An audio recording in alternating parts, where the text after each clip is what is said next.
السلام علیکم۔ کاشانہ بصیرت ورچوئل لائبریری میں آپ کو خوش آمدید کرتے ہیں۔ اگر آپ نے ہمارا یہ چینل سبسکرائب نہیں کیا ہے تو برائے مہربانی سبسکرائب کریں اور اس کاروان کا حصہ بن کے لائبریری میں موجود کتابوں سے اور آئندہ آنے والی تمام کتابوں سے استفادہ کریں۔ یہ کتاب تذکرۃ الاطہار مرحومین کے ایصال ثواب کے لیے ان کے خاندان کی جانب سے بذریعہ کاشانہ بصیرت یوٹیوب چینل آپ کی خدمت میں پیش کی جا رہی ہے۔ آپ سے التماس ہے کہ 3 دفعہ درود، 1 دفعہ الحمد، 3 دفعہ قل اللہ اور 3 دفعہ درود پڑھ کے 4 معصومین کو ہدیہ کریں اور اس کے وسیلے سے جو ثواب ملے وہ سید مسعود حسن رضوی ابن سید محمود حسن رضوی، سید جاوید حسن رضوی ابن سید مسعود حسن رضوی کی روح کو ہدیہ کریں۔ التماس دعا۔ بسم اللہ الرحمن الرحیم۔ السلام علیکم۔ یہ کتاب آپ کے لیے کاشانہ بصیرت کے یوٹیوب چینل کی جانب سے ریکارڈ کی جا رہی ہے۔ اب ہم کتاب تذکرۃ الاطہار کا پارٹ نمبر 41 پڑھیں گے۔ امام منتظر امام مہدی علیہ السلام کے فضائل و دلائل کا بقیہ حصہ۔ نمبر 9، حسن بن فضل حمانی نے کہا، میرے باپ نے اپنے ہاتھ سے خط لکھا تو اس کا جواب آیا، پھر اس نے اپنے اصحاب کے فقہا میں سے ایک بڑے شخص کے ہاتھ سے خط لکھوا کر بھیجا تو اس کا جواب نہ آیا۔ پس ہم نے دیکھ بھال کی تو وہ شخص کرامتہ ایک خارجی فرقے کی طرف بدل گیا تھا۔ نمبر 10، اور حسن بن فضل نے ذکر کیا ہے، وہ کہتا ہے کہ میں عراق گیا اور پکا ارادہ کیا کہ میں اس وقت تک وہاں سے نہیں نکلوں گا جب تک معاملہ امامت مہدی علیہ السلام مجھ پر پوری طرح واضح نہیں ہو جاتا۔ میں بے نہیں اور دلیل نہ پالوں اور میری تمام حاجات پوری نہ ہوں گی، اگرچہ مجھے اتنا رہنا پڑے کہ میں صدقہ لے کر گزارا کروں۔ وہ کہتا ہے کہ اس دوران میرا سینہ تنگ ہو گیا اور مجھے خوف ہوا حج کے فوت ہونے کا۔ تو وہ کہتا ہے کہ میں ایک دن محمد بن احمد کے پاس آیا اور ان دنوں وہ سفیر تھا اور اس سے تقاضا کیا تو وہ کہنے لگا کہ فلاں فلاں مسجد کی طرف جاؤ تو وہاں تجھے ایک مرد ملے گا۔ وہ کہتا ہے کہ میں وہاں گیا تو میرے پاس ایک مرد آیا اور جب اس نے میری طرف دیکھا تو وہ ہنس پڑا اور کہنے لگا تم غمگین نہ ہو، پس تو عنقریب اسی سال حج کرے گا اور صحیح و سالم اپنے اہل خانہ اور اولاد کی طرف واپس جائے گا۔ بس میں مطمئن ہو گیا اور میرے دل میں سکون آ گیا اور میں نے کہا کہ یہی اس کا مصداق ہے، جو واضح دلیل میں چاہتا تھا وہ مل گئی ہے۔ مترجم۔ وہ کہتا ہے کہ پھر میں سامرا گیا تو میرے طرف ایک تھیلی بھیجی گئی جس میں کچھ دینار اور ایک کپڑا تھا، تو اس سے مجھے دکھ ہوا اور میں نے اپنے دل میں کہا کہ اس قوم کے نزدیک میری یہ جزا اور بدلہ ہے، یعنی میں نے حضرت کی ملاقات کے لیے سفر کی صعوبتیں جھیلی ہیں تو وہ مجھے یہ کچھ دے رہے ہیں۔ جس طرح ہمارے طور طریقے بھی یہی ہیں کہ اگر کوئی حاجت پوری نہ ہوئی ہو تو خدا، رسول اور ائمہ اہل بیت سے ناراض ہو جاتے ہیں، گویا ہم نے ان کو مان کر انہیں احسان مند کیا ہے، اور اگر ہم نہ مانتے تو ان کی شان میں فرق آ جاتا۔ اگر تجزیہ کیا جائے تو ہمارا مقصد ان کو ماننے سے حصول دنیا کے علاوہ کچھ نہیں، حالانکہ دنیا اور اس کی نعمات کی تو کوئی حیثیت ہی نہیں، اصل مقصد تو نعمات اخروی کا حصول ہے۔ خداوند عالم ہمیں ان کی صحیح معرفت عطا کرے اور ہم راضی بر رضا رہیں اور ان کے صدقے میں دنیا و آخرت میں کامیابی ہو، کامرانی سے ہم کنار ہوں۔ مترجم۔ اور میں نے جہالت سے کام لیا اور انہیں واپس کر دیا۔ اس کے بعد میں سخت نادم و پشیمان ہوا اور میں نے اپنے دل میں کہا کہ میں نے اپنے مولا کے عطیے کو رد کر کے غفران نعمت کیا ہے، اور میں نے ایک رقعہ لکھا جس میں اپنے فعل بد کی معذرت چاہی اور اپنے گناہ کا اعتراف کیا اور اپنی لغزش سے استغفار کی، اور وہ خط بھیج دیا اور میں نماز کے لیے وضو کرنے کی خاطر اٹھا۔ اس حالت میں اپنے دل میں سوچتا اور کہتا تھا کہ اگر مجھے دینار واپس کیے گئے تو میں ان کی گرہ کو نہیں کھولوں گا اور ان میں کوئی تصرف نہیں کروں گا، یہاں تک کہ انہیں اپنے باپ کے پاس لے جاؤں گا کیونکہ وہ مجھ سے بہتر جانتا ہے۔ پس میری طرف وہی قاصد آئے جو تھیلی لے کر آیا، اور اس نے آ کر بتایا کہ مجھے قاصد کو کہا گیا کہ تو نے اچھا نہیں کیا، تو نے اس مرد کو نہیں جنوایا، یعنی حسن بن فضل کو، کہ ہم بسا اوقات ابتداً اپنے دوستوں کے ساتھ اور بعض اوقات وہ خود ہم سے ان چیزوں کا تبرک کے طور پر سوال کرتے ہیں۔ آنے والوں کا مقصد مال دینا نہیں ہوتا اور نہ ہی یہ ان صعوبتوں اور سختیوں کے جھیلنے کا بدلہ ہے۔ میرے نام ایک رقعہ بھی تھا، تو نے ہماری نیکی کو رد کر کے غلطی کی ہے، اب چونکہ تو نے اللہ سے استغفار کی ہے تو اللہ تجھے بخش دے گا، اور اب جب تیرا ارادہ اور تیری نیت اس پر ہے جو ہم تجھے دے رہے تھے، اگر اب واپس کر دیں تو تم اس میں کوئی تصرف نہیں کرو گے اور راستے میں اس سے فائدہ و نفع نہیں اٹھاؤ گے، تو ہم نے تجھ سے صرف نظر کرتے ہوئے رقم روک لی ہے، البتہ کپڑا لے لو تاکہ حج کے لیے اس میں احرام باندھو۔ وہ کہتا ہے میں نے 2 مقصد لکھے تھے، تیسرا بھی لکھنا چاہتا تھا، پھر اس خوف سے نہیں لکھا کہ کہیں ناپسند نہ فرمائیں۔ تو ان دونوں کو جواب آیا، اور تیسری چیز ہے جسے میں نے نہیں لکھا تھا، اس کا بھی تفسیر و تشریح کے ساتھ جواب آیا۔ راوی حسن بن فضل کہتا ہے میں نے جعفر بن ابراہیم نیشاپوری سے نیشاپور میں اتفاق کر لیا تھا کہ میں اس کے ساتھ حج کے لیے سوار ہوں گا اور میں اس کے ساتھ محمل کی ایک جانب اس کے برابر بیٹھوں گا۔ تو جب میں بغداد پہنچا تو میرا ارادہ بدل گیا اور ایسے ساتھی کی تلاش میں نکلا جو اونٹ کی دوسری جانب میرے مد مقابل بیٹھے کہ مجھ سے ابن وجنہ ملا، اور میں آج اس کے ملنے سے پہلے ایک دفعہ اس کے ہاں آیا تھا اور اس سے خواہش کی تھی کہ وہ میرے لیے کرائے پر سواری لے، تو میں نے اسے دیکھا وہ اسے ناپسند کر رہا ہے۔ پر جب اس دفعہ اس کی ملاقات ہوئی تو وہ مجھ سے کہنے لگا کہ میں نے تجھے تلاش کر لیا اور مجھے امام کی جانب سے کہا گیا ہے کہ وہ تمہارے ساتھ جائے، اس سے اچھا معاشرت و سلوک کرنا اور اس کے لیے عدیل اونٹ کی دوسری طرف پر بیٹھنے والا تلاش کرو اور اس کے لیے کرائے کی سواری بھی لو۔ نمبر 11، علی بن محمد نے حسن بن عبد الحمید سے روایت کی، وہ کہتا ہے کہ مجھے حاجز امام کے غیر معروف سفیر کے بارے میں شک ہوا کہ وہ بھی آپ کا سفیر ہے یا نہیں، پس میں نے کچھ چیزیں جمع کی، پھر میں سامرا کی طرف گیا تو میری طرف جواب آیا کہ ہم میں کوئی شک نہیں اور نہ اس میں جو ہمارے حکم سے ہمارے قائم مقام ہے، جو کچھ تمہارے پاس مال ہے وہ حاجز بن یزید کو جا کر دے دو۔ نمبر 12، علی بن محمد نے محمد بن صالح سے روایت کی ہے،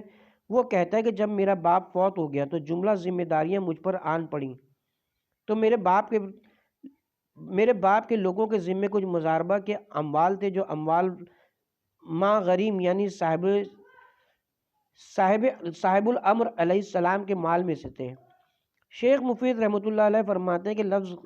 غریم ایک رمز تھی جو کہ قدیم شیعوں میں معروف تھی اور اس کا خطاب حضرت پر بطور تقیہ ہوتا تھا۔ راوی کہتا ہے کہ میں نے حضرت علیہ السلام کو لکھا اور انہیں بتایا تو آپ نے مجھے بتایا کہ ان لوگوں سے مطالبہ کرو اور ان سے ادا کرنے کا تقاضا کرو، چنانچہ سوائے ایک شخص کے سب نے دے دیا اور اس کے ذمہ مال مزاربہ کسی کو مال دیا جائے کہ وہ اس سے تجارت کرے اور نفع میں دونوں شریک ہوں، کہ 400 دینار تھے، تو میں نے اس کے پاس آیا اور اس سے مطالبہ کیا اور وہ ٹال مٹول کرنے لگا، اور اس کے بیٹے نے میری توہین کی، مجھے برا بھلا کہا اور بے وقوفی کا طعنہ دیا، تو میں نے اس کی شکایت اس کے باپ سے کی تھی۔ وہ کہنے لگا کہ پھر کیا ہوا اور تم کیا چاہتے ہو؟ بس میں نے اس کی داڑھی پکڑی اور اس کی ٹانگ پکڑ کر گھسیٹ کے اسے صحن میں لے آیا، تو اس کا بیٹا نکل کر اہل بغداد کو اپنی مدد کے لیے پکارنے لگا اور وہ کہتا تھا لوگوں، ایک قمی رافضی نے میرے باپ کو قتل کر دیا، تو ان میں سے بہت سے لوگ میرے گرد جمع ہو گئے، تو میں اپنے گھوڑے پر سوار ہوا اور میں نے کہا آفرین خوب اہل بغداد، تم مسافر مظلوم کے مقابلے میں ظالم کا ساتھ دیتے ہو، میں ہمدان کا رہنے والا ایک اہل سنت ہوں اور یہ مجھے قم کے ساتھ منسوب کرتا ہے اور مجھے رافضی کے ساتھ تہمت لگاتا ہے تاکہ میرا حق اور میرا مال لے جائے۔ وہ کہتا ہے کہ پس لوگ اس کے خلاف ہو گئے اور انہوں نے چاہا کہ وہ اس کی دکان میں گھس جائیں، یہاں تک کہ میں نے ان کے جوش کو ٹھنڈا کیا اور سکون میں لے آیا، اور اس صاحب مزاربہ نے مجھ سے خواہش کی کہ میں مزاربہ کا مال لے لوں، اور اس نے طلاق کی قسم کھلائی کہ وہ اسی وقت میرا مال ادا کرے گا، پس میں نے اس سے اپنا پورا مال لے لیا۔ نمبر 13، علی بن محمد نے ہمارے اصحاب میں سے چند افراد سے جنہوں نے احمد بن حسن اور علا بن رزق اللہ سے، انہوں نے احمد بن حسن کے غلام بدر سے، اس نے اپنے آقا احمد سے روایت کی، وہ کہتا ہے کہ میں مقام جبل بغداد و آذربائیجان کے درمیان ایک جگہ ہے، میں گیا اور میں امامت کا قائل نہیں تھا اور نہ ہی میں ان میں سے کسی کو دوست رکھتا تھا، جہاں تک یزید بن عبداللہ فوت ہو گیا تو اس نے اپنی بیماری میں یہ وصیت کی تھی کہ اس کا گھوڑا، تلوار اور اس کا کمر بند باندھنے کا پٹکا اس کے مولا امام مہدی علیہ السلام کی طرف بھیجا جائے۔ پس میں خوف میں مبتلا ہوا کہ اگر میں نے گھوڑا اسکوتین یہ حکومت عباسی میں ایک ترکی امیر کا نام ہے کو نہ دیا تو وہ مجھے ذلیل کرے گا۔ پس میں نے گھوڑا، پٹکا اور تلوار کی قیمت اپنے دل میں 700 دینار لگائی اور یہ کسی کو نہ بتایا اور گھوڑا زوکوتین کو دے دیا، اور اچانک عراق کی طرف سے مجھے خط ملا کہ گھوڑا، تلوار اور پٹکا بیچ کر جو قیمت 700 دینار تمہارے پاس ہے وہ ہمارے ہیں، ہمیں بھیج دو۔ نمبر 14 علی بن محمد کہتا ہے کہ مجھ سے میرے ایک دوست نے بیان کیا، وہ کہتا ہے کہ میرا ایک لڑکا پیدا ہوا اور میں نے امام کی خدمت میں خط لکھا اور اس میں 7ویں دن اس کا ختنہ کرنے کی اجازت چاہی، تو جواب آیا کہ نہ کرو۔ پس وہ بچہ 7ویں یا 8ویں دن مر گیا۔ پھر میں نے اس کی فوتگی کا خط لکھا تو جواب آیا کہ عنقریب اس کی جگہ پہ دوسرا اور اس کے بعد ایک اور بچہ ہوگا، پہلے کا نام احمد اور احمد کے بعد والے کا نام جعفر رکھنا، اسی طرح ہوا جیسے آپ نے فرمایا تھا۔ راوی کہتا ہے کہ میں حج کے لیے تیار ہوا، لوگوں سے الوداع ہوا اور میں نے خط لکھ کر آپ سے جانے کے لیے اجازت چاہی تو جواب آیا کہ ہم ناپسند کرتے ہیں، باقی آگے تیری مرضی۔ راوی کہتا ہے اس سے میرا سینہ تنگ ہو گیا اور میں غمگین ہوا اور میں نے لکھا کہ میں آپ کے ارشاد کو سن کر اطاعت کرتے ہوئے ٹھہر رہا ہوں، ورنہ حج سے رہ جانے کا غم اور دکھ ہے۔ تو جواب آیا کہ تیرا سینہ تنگ نہ ہو، تو عنقریب اگلے سال حج کرو گے۔ پس جب اگلا سال آیا تو میں نے دیکھا اور اجازت چاہی تو اجازت آ گئی، اور میں نے لکھا کہ میں محمد بن عباس کو اپنا عدیل اونٹ کا ساتھی بنا رہا ہوں، مجھے اس کی دیانت و سیانت پر وثوق ہے۔ تو جواب آیا کہ اسدی اچھا عدیل ہے، اگر وہ آئے تو اس پر کسی کو ترجیح نہ دینا۔ پس وہ آیا تو میں نے اسے اپنا عدیل بنا لیا۔ نمبر 15 مجھے ابو القاسم جعفر بن محمد نے خبر دی محمد بن یعقوب سے، اس نے علی بن محمد سے، اس نے حسن بن عیسیٰ مریضی سے، وہ کہتا ہے کہ مجھے ابو محمد حسن عسکری بن علی علیہ السلام چل بسے تو اہل مصر میں سے ایک شخص کچھ مال صاحب امر علیہ السلام کے لیے لے کر آیا تو لوگوں نے اس کے سامنے اختلاف کیا۔ بعض نے کہا کہ ابو محمد بغیر خلیفہ کے اس دنیا سے گئے، بعض نے کہا کہ امام حسن عسکری کا خلیفہ آپ ہی کا بھائی جعفر ہے، اور بعض نے کہا کہ ان کے بعد ان کا فرزند امام مہدی ہے۔ پس ایک شخص کو جس کی کنیت ابو طالب تھی سامرا کی طرف بھیجا گیا کہ وہ اس معاملے میں امامت اور اس کی صحت میں جستجو کرے، اور اس کے ساتھ ایک خط تھا۔ پس وہ جعفر کے پاس گیا اور اس سے دلیل و برہان کا مطالبہ کیا تو وہ کہنے لگا کہ اس وقت میرے پاس دلیل موجود نہیں۔ پھر وہ شخص امام زمانہ علیہ السلام کے دروازے پر گیا اور ان اصحاب کی طرف خط بھیجا جو سفارت پر اور پہنچانے پر معین تھے، تو اسے جواب آیا خدا تجھے تیرے ساتھی کا اجر دے، وہ فوت ہو گیا ہے اور اس نے اس مال کی جو اس کے ہمراہ تھا ایک قابل وثوق شخص کو کہ وہ وصیت کی ہے جس طرح چاہے کہ کرے، اور اس کے خط کا جواب آیا گیا اور فوت ہونے اور وصیت کی خبر ویسے ہی نکلی جس طرح کہ کہا گیا تھا۔ نمبر 16 اور اسی اسناد کے ساتھ علی بن محمد سے روایت ہے، وہ کہتا ہے کہ اہل آیا میں سے ایک شخص کوئی چیز لے کر آپ کے پاس آیا تاکہ اسے پہنچائے، اور تلوار آیا میں بھول آیا کہ جس کو لانا چاہتا تھا، تو جب وہ شے پہنچ گئی تو اسے اس چیز کے موصول ہونے کی اطلاع کرتے ہوئے خط میں کہا گیا کہ اس تلوار کی خبر ہے جو تو بھول آیا ہے۔ نمبر 17 اور اسی اسناد کے ساتھ علی بن محمد سے محمد بن شاہزان نے نائشہ پوری سے روایت کی، وہ کہتا ہے کہ میرے پاس 480 درہم سہم امام علیہ السلام جمع ہو گئے، میں نے یہ اچھا نہ سمجھا کہ ناقص بھیجوں، لہٰذا اپنی طرف سے 20 درہم کا وزن کر کے اسدی کو بھیج دیے، اور اس میں میں نے اپنا مال نہ لکھا۔ تو جواب آئے کہ 500 درہم مل گئے ہیں جن میں سے 20 تیرے ہیں۔ نمبر 18 حسن بن محمد اشعری نے کہا کہ امام حسن عسکری کے زمانے میں امام حسن عسکری علیہ السلام کو خط آتا تھا کہ فارس بن حاتم بن معاویہ کے قاتل جنید اور ابو الحسن اور ایک دوسرے شخص کو ان کا حساب دے دیا جائے، اور جب ابو محمد چل بسے تو حضرت صاحب الامر کا نئے سرے سے خط آیا کہ ابو الحسن اور اس کے ساتھی کا حساب جاری رکھا جائے، لیکن جنید کے بارے میں کچھ نہیں تھا۔ راوی کہتا ہے مجھے اس سے اندیشہ ہوا تو اس کے بعد ہی جنید کے مرنے کی خبر آ گئی۔ نمبر 19، علی بن محمد نے ابو عقیل عیسیٰ بن نصر سے روایت کی، وہ کہتا ہے کہ علی بن زیاد سمری نے خط لکھا جس میں کفن کا سوال تھا، تو آپ نے لکھا کہ تجھے اس کی 80 سال کی عمر میں صرف ہوگی، بس وہ 80 سال میں فوت ہوا اور اس کی موت سے چند روز پہلے اس کے لیے کفن بھیجا گیا۔ نمبر 20، علی بن محمد نے محمد بن ہارون بن عمران حمدانی سے روایت کی، وہ کہتا ہے کہ تحیہ مقدسہ یعنی امام زمانہ علیہ السلام کے میرے ذمے 500 دینار تھے اور اس کے نقد ادا کرنے کی طاقت نہیں تھی، تو میں نے اپنے دل میں سوچا کہ میری دکانیں جنہیں میں نے 523 دینار میں خریدا ہے انہیں 500 دینار میں ناجبہ مقدسہ کے لیے قرار دوں، لیکن منہ سے کچھ نہیں بولا۔ ادھر امام زمان نے محمد بن جعفر کو لکھا کہ محمد بن ہارون سے دکانوں کا قبضہ 500 دینار میں لے لو جو تمہارے اس کے ذمے ہیں۔ نمبر 21، مجھے خبر دی ابو القاسم نے محمد بن یعقوب سے، اس نے علی بن محمد سے، وہ کہتا ہے کہ جناب حضرت صاحب العصر والزمان کی طرف کاظمین و کربلا کی زیارت کو جانے سے نہیں و ممانعت کا فرمان صادر ہوا۔ ان دونوں مقاموں میں رہنے والوں پر سلام و چند ماہی گزرے تھے کہ حاکم وقت نے اپنے وزیر باغتانی کو بلا کر کہا کہ فرات و برس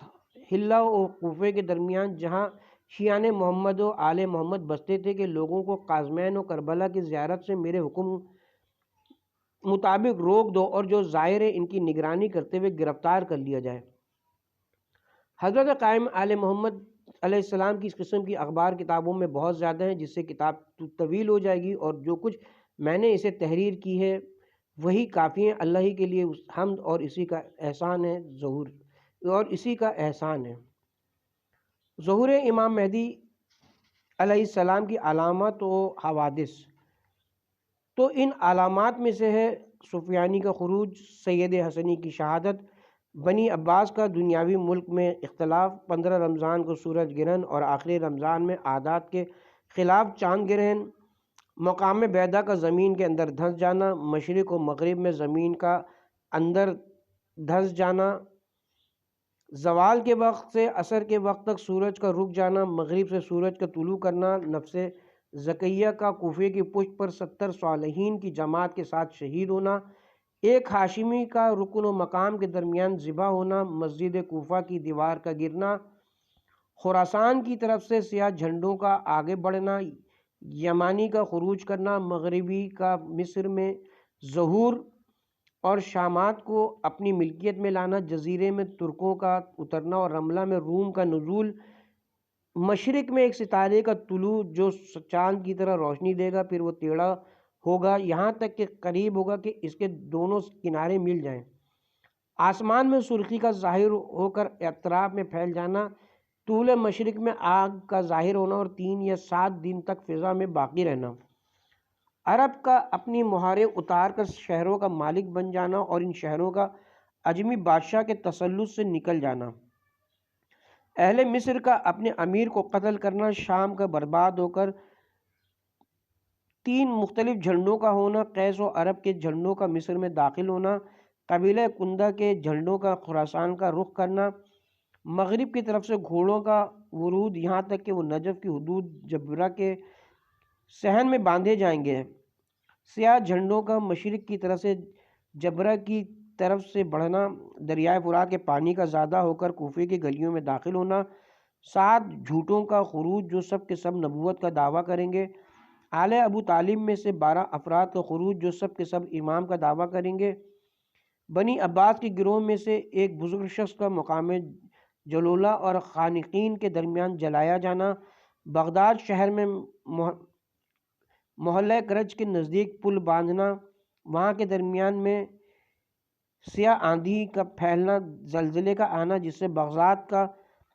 بغداد کا زیادہ تر حصہ زمین میں دھنس جائے گا اور خوف و ہراس جو اہل عراق و بغداد کو گھیر لے گا، اچانک اموات کا واقع ہونا، مال و جان اور پھلوں میں کمی ہونا، بے وقت ٹڈی دل کا ظاہر ہونا جو زراعت و غلات کو تباہ کر دے گا، لوگ زراعت کریں گے لیکن غلہ کم ہوگا۔ عجم ایران میں دو گروہوں کا آپس میں اختلاف کرنا اور ان کے درمیان بہت زیادہ خون بہنا، غلاموں کا اپنے آقاؤں کی اطاعت سے نکل جانا اور ان کا اپنے سرداروں کو قتل کرنا،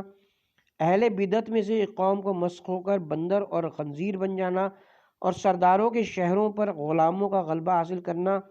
آسمان سے ایک پکار کا آنا کہ جسے سب اہل زمین سنیں گے اور ہر زبان والا اپنی زبان میں ہی سنے گا، ایک چہرہ اور سینہ سورج کی ٹکیا میں آسمان سے لوگوں کے لیے ظاہر ہوگا،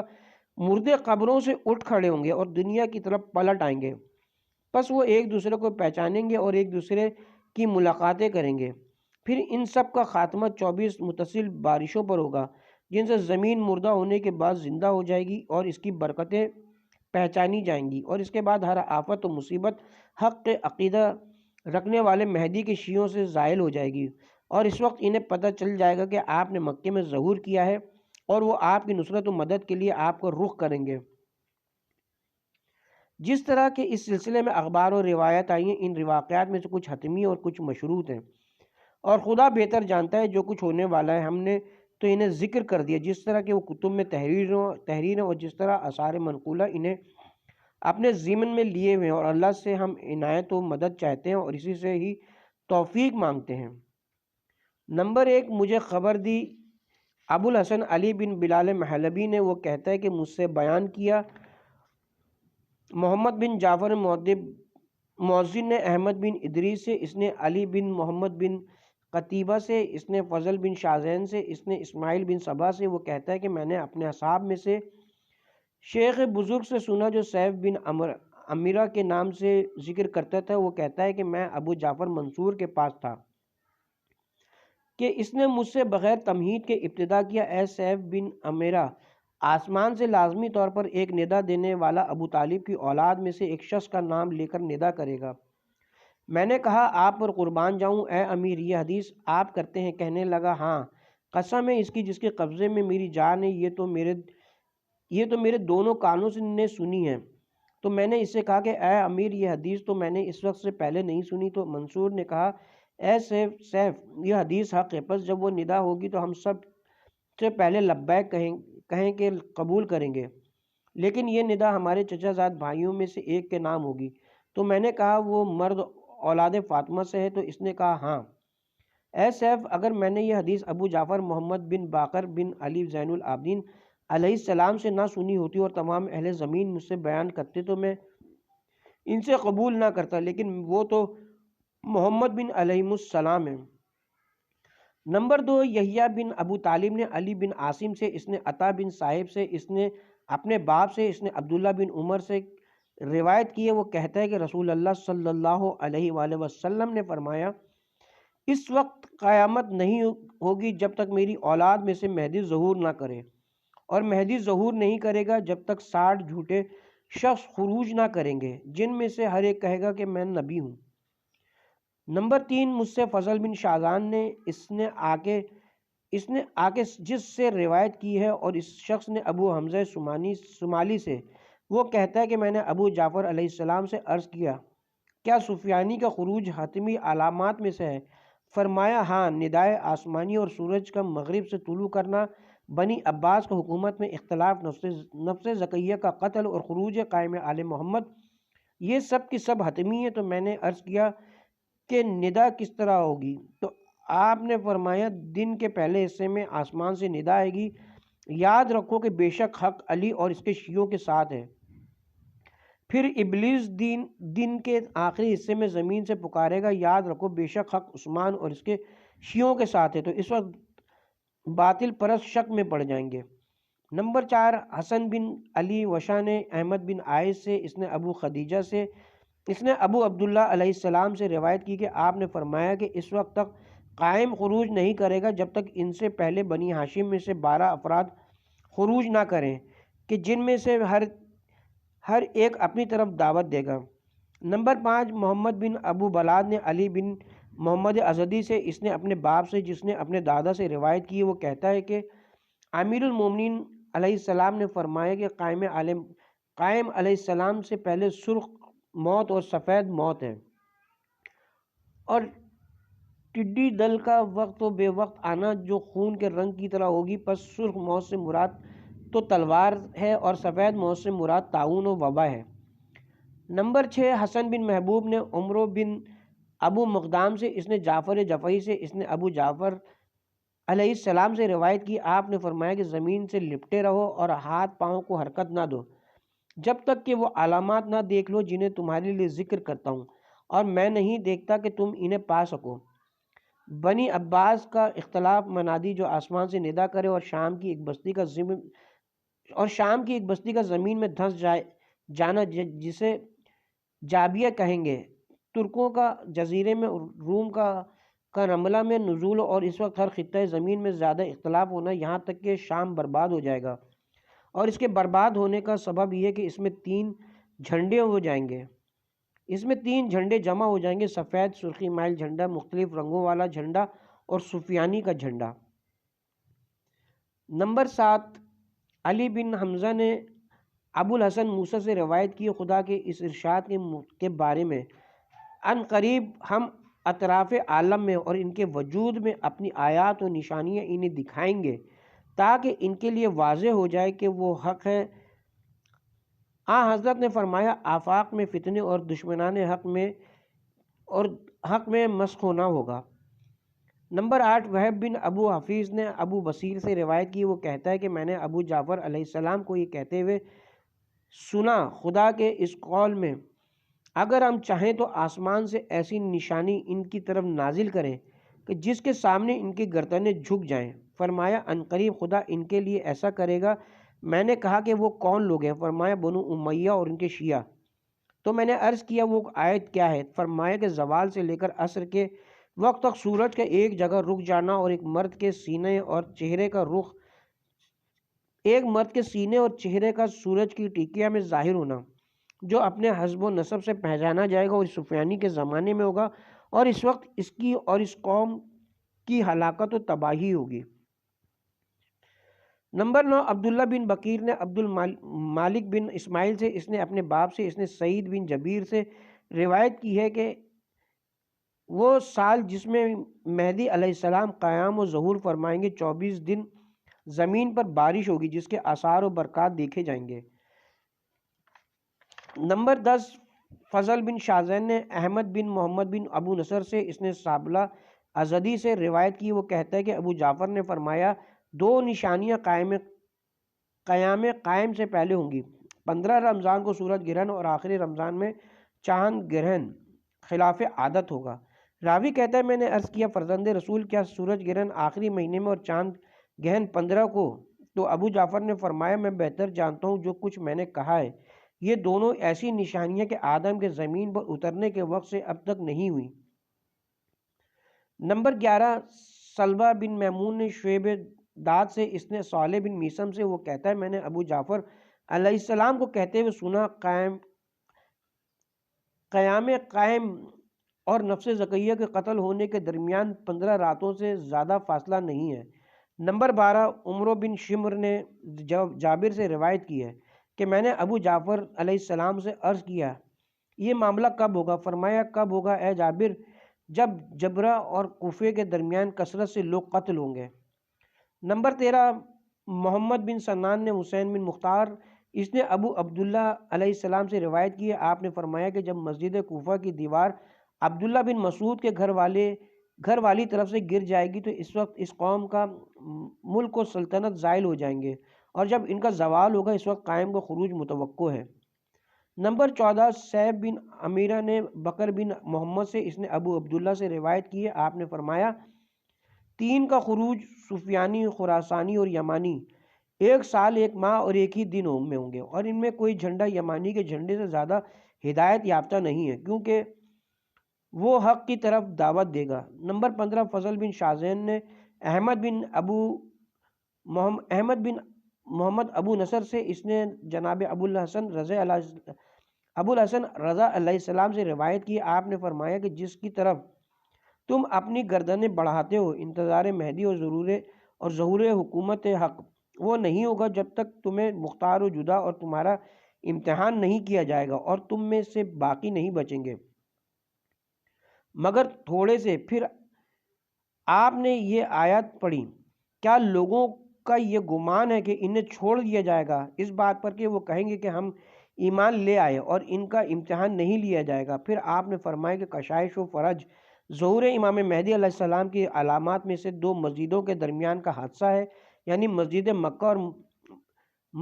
مکہ اور مدینہ، یا مسجد کوفہ، مسجد سہلہ، اور ایک روایت میں بین الحرمین، لیکن پہلا معنی قریب ہے، اور فلاں کی اولاد میں سے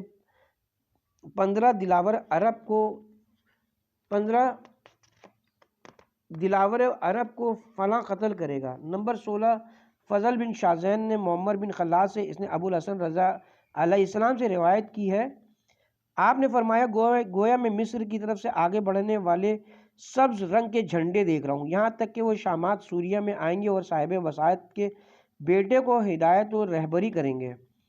نمبر 17، حماد بن عیسیٰ نے ابراہیم بن عمر یمانی سے، اس نے ابو بصیر سے، اس نے ابو عبداللہ جعفر صادق علیہ السلام سے روایت کی، وہ فرماتے ہیں کہ اس وقت تک ان کی حکومت ختم نہیں ہوگی جب تک لوگ کوفے میں روز جمعہ ان کے درپے نہیں ہوں گے، گویا میں باب الفیل مسجد کوفہ اور اصحاب صابون کے درمیان سر گرتے ہوئے دیکھ رہا ہوں۔ نمبر 18، علی بن اسبات نے ابو الحسن بن جہیم سے روایت کی، وہ کہتا ہے کہ ایک شخص نے ابو الحسن رضا علیہ السلام سے کشائش و فرج ظہور امام کے متعلق سوال کیا، تو آپ نے فرمایا تفصیل چاہتے ہو یا تیرے لیے اجمال کروں؟ تو اس نے کہا کہ مجھ سے تو مجملاً فرمائیے، تو فرمایا جب قیس کے جھنڈے مصر میں اور کندہ کے جھنڈے خراسان میں گڑ جائیں تب ظہور قائم آل محمد ہوگا۔ نمبر 19، حسین بن ابو اعلیٰ نے ابو بصیر سے، اس نے جناب ابو عبداللہ علیہ السلام سے روایت کی ہے، فرمایا فلاں بنی عباس کی اولاد کے ساتھ تمہاری مسجد یعنی مسجد کوفہ کے پاس ایک واقع جمعہ کا دن ہوگا جس میں باب الفیل اور اصحاب صابون کے درمیان 4000 افراد قتل ہوں گے، پس تم اس راستے سے بچو اور اجتناب کرو، اور زیادہ اچھی حالت میں وہ ہوگا جو انصار کے دروازے والا راستہ اختیار کرے گا۔ نمبر 20، علی بن ابو حمزہ نے ابو بصیر سے، اس نے ابو عبداللہ سے روایت کی ہے کہ آپ نے فرمایا ظہور قائم سے پہلے والا سال زیادہ بارشوں کا ہے، جن میں پھل اور کھجوریں درختوں پر تباہ و برباد خراب ہو جائیں گے، تو اس میں شک نہ کرنا۔ نمبر 21، ابراہیم بن محمد نے جعفر بن سعد سے، اس نے اپنے باپ سے، اس نے جناب ابو عبداللہ سے روایت کی، آپ نے فرمایا فتح و نصرت کے سال، ظہور کے سال، اچانک فرات کا پانی پھوٹ پڑے گا یہاں تک کہ کوفے کے گلی کوچوں میں داخل ہو جائے گا۔ نمبر 22، اور محمد بن مسلم کی روایت میں وہ کہتا ہے کہ میں نے ابو عبداللہ علیہ السلام کو کہتے ہوئے سنا کہ قائم سے پہلے اللہ کی طرف سے ایک آزمائش ہے، میں نے کہا کہ آپ پر قربان جاؤں، وہ کیا ہے؟ تو آپ نے پڑھا اور البتہ ضرور ہم تمہاری آزمائش کریں گے، خوف و بھوک میں سے کسی چیز سے، اور مال و جان و پھلوں کے نقصان کے ذریعے، اور صبر کرنے والوں کو خوشخبری دے دو۔ پھر آپ نے فرمایا تفصیل بیان کرتے ہوئے فرمایا خوف بنی فلاں کے بادشاہوں سے، بھوک، نرخوں کی مہنگائی سے، اموال کا نقصان، تجارتوں کی کساد بازاری سے، اور ان میں کم بچت سے، نفوس کی کمی، ناگہانی اموات سے، اور پھلوں کی کمی، زراعت کے کم پیداوار دینے اور پھلوں میں برکت کم ہونے سے ہے۔ اور پھر فرمایا وہ بشر الصابرین، اس وقت جب گزشتہ باتیں ہو جائیں گی تو جلدی قائم آل محمد علیہ السلام کا ظہور ہوگا۔ نمبر 23، حسین بن سعید نے منظر جوزی سے، اس نے ابو عبداللہ سے روایت کی، وہ کہتا ہے کہ میں نے آپ کو یہ کہتے ہوئے سنا ہے کہ لوگوں کو ان کے گناہوں سے قیام سے پہلے ایک آگ کے ذریعے روکا اور جھڑکا جائے گا